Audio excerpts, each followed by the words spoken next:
Number one, a study comes out that's called the Serotonin Theory of Depression, a systematic umbrella review of the evidence. Came out, and it was published in Nature, looks like, and it just explodes, goes bananas, and everyone's like, oh my gosh, no way, ah! And then, like most of these things, it makes its way to the popular media press. And the popular media press is desperate for one thing. And let's not ever forget this in the popular media press. When you listen to this show, A, it's free, and B, I sell ads. Like for a mattress company, have some supplements that are coming soon. I try to sell you my book, right? That's how I make my money, right? So I want you to show up here. When you're in one of the popular news media world, you're selling you just want eyeballs, and somebody else is dealing with the ads, right?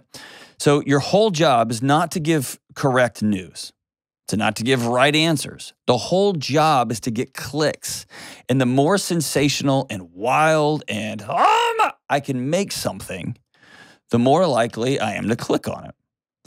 And when there's something as complicated as depression and neurobiology and science, and you're trying to push a narrative that science is all screwed up and no one should trust scientists and we should all just sit at home and whatever, then this kind of thing comes out, and it's so easy to get all of your ducks in a row in one fell swoop. I can get all the clicks I want by going, oh my gosh, yeah, and I can bash science again, and.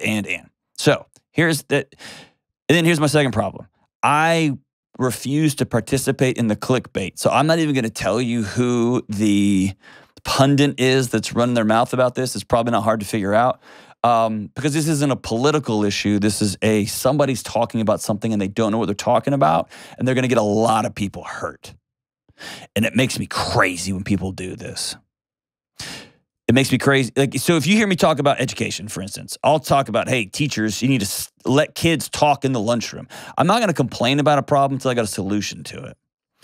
And now pundits have taken this study. So real quick, it's been 30 plus years, if not more, decades, where scientists understood this idea that you get depressed simply because you are missing a particular molecule, right? And the pharmaceutical industry absolutely jumped all over this hypothesis, the serotonin myth, the dopamine, whatever missing molecule myth you want to jump to. And we're going to give you a drug that replaces that molecule. Then no matter what's going on in your life, what's going on in your environment, what's going on is going to suddenly be solved. And so SSRIs, selective serotonin reuptake inhibitors, right, has never added more serotonin to your brain. They don't do that. They manipulate how that serotonin moves and how it's bioavailable in your brain, okay? So this idea that you take an SSRI to get more serotonin into your body is false. That's not how that even works. The second thing, I don't know what number we're on, the 500th thing here is scientists have known this for a long time.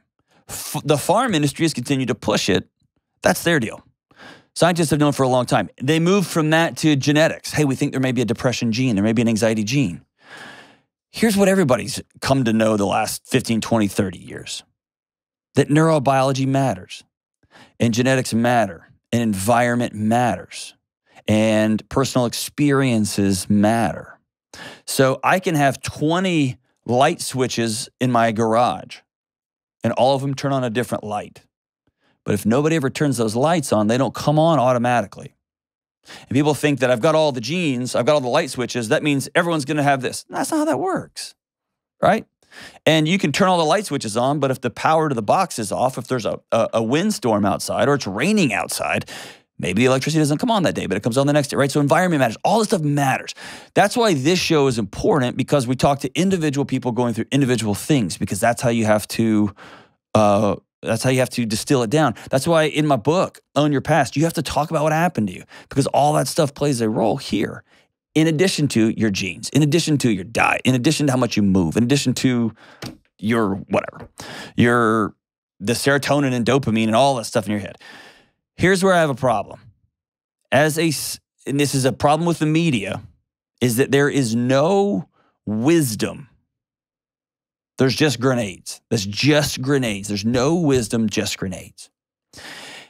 And so as a scientist, if you look at this umbrella review of the evidence, that there is no data that suggests that low levels of serotonin are related to the development of depression.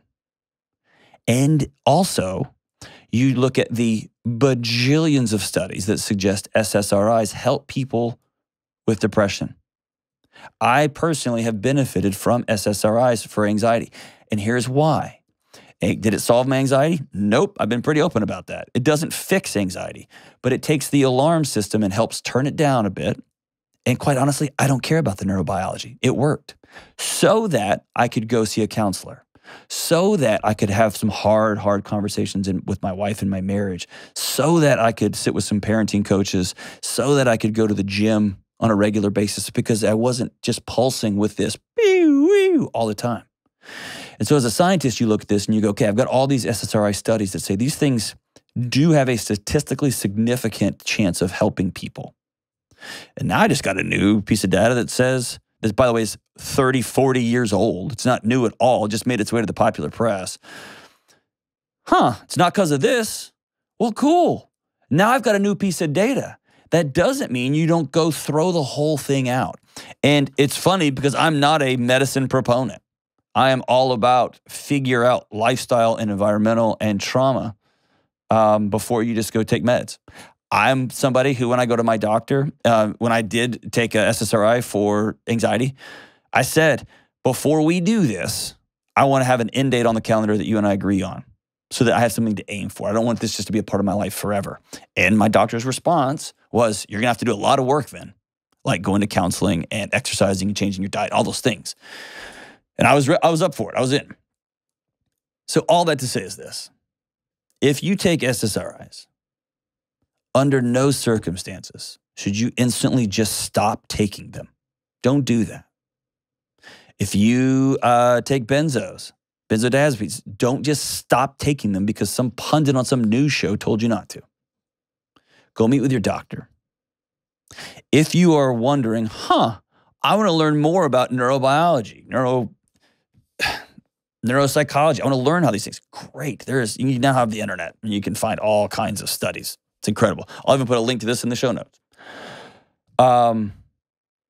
Also, this is a call to scientists.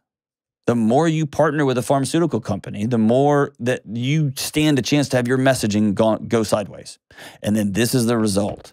And the group that looks the worst here is not the pharma industry. It's psychiatrists. And I know some psychiatrists, and they are extraordinary people. And they help a lot of people. There's also psychiatrists that are just idiots, like in every job.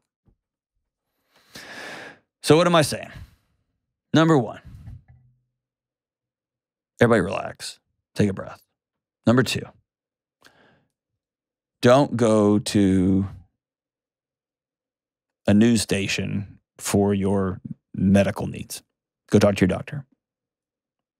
And that's been a conversation for the last 3 or 4 or 5 years.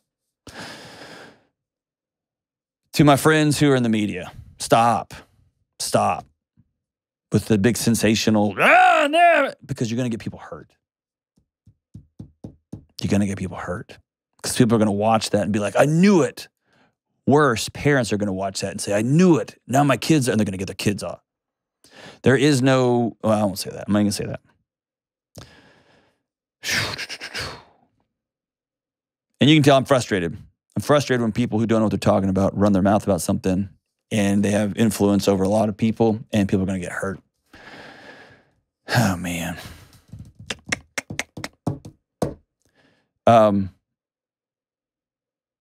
Drugs aren't the answer to every problem. They're just simply not. And as a culture and as a country, we are, as a humanity, we are well overdue to reimagine how we live life. And the pace and the scale and the scope and the maniacal pace, all of it. How we do relationships and how we try to have everything. We need to look at that. And also to throw out all medications and drugs. It's insanity. It's madness. It's like getting rid of electricity because of electrical fires.